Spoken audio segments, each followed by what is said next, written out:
Due to the high cost of imported motorcycles, workshops in Pakistan have decided to produce their own.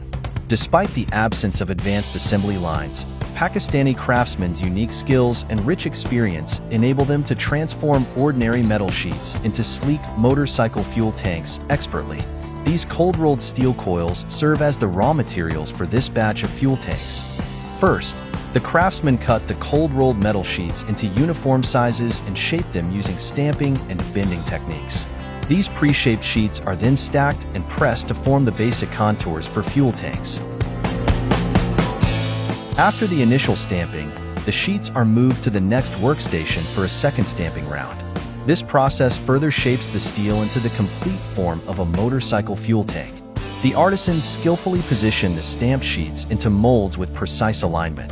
Typically, two craftsmen work together on this task. One feeds the material while the other removes the formed parts. Once the tanks are stamped into shape, the metal shells are sent to the next stage. Here, precision is paramount as sharp-edged trimming machines cut the excess metal around the tanks. Each cut must be exact to ensure the final tank shell meets the required specifications and doesn't interfere with assembly and use.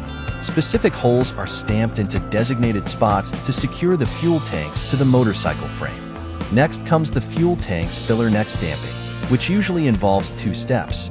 First, the necessary groove is stamped out. Then a craftsman flips the sheet and performs another stamping to form the filler neck's outline.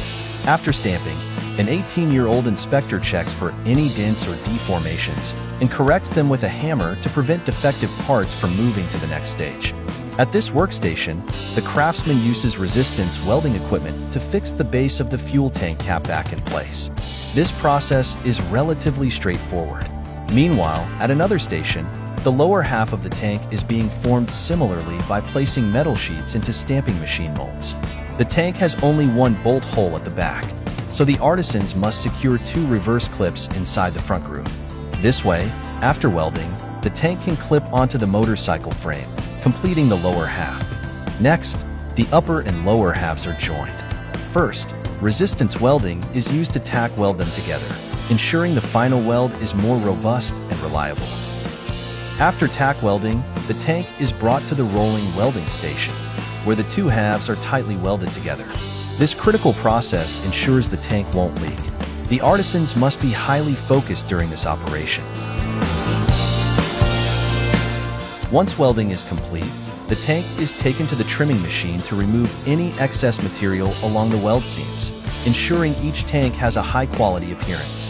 After trimming, the tank's exterior is about 80% complete. The final steps include welding the fuel outlet at the bottom and performing a rigorous quality check by injecting high-pressure air into the tank and submerging it in water. If no bubbles appear, the tank passes the quality test, ensuring only the highest quality tanks are packed and sent to various factories for assembly. So, what do you think of the fuel tanks made by these Pakistani craftsmen? What score would you give if you had to rate them out of 10?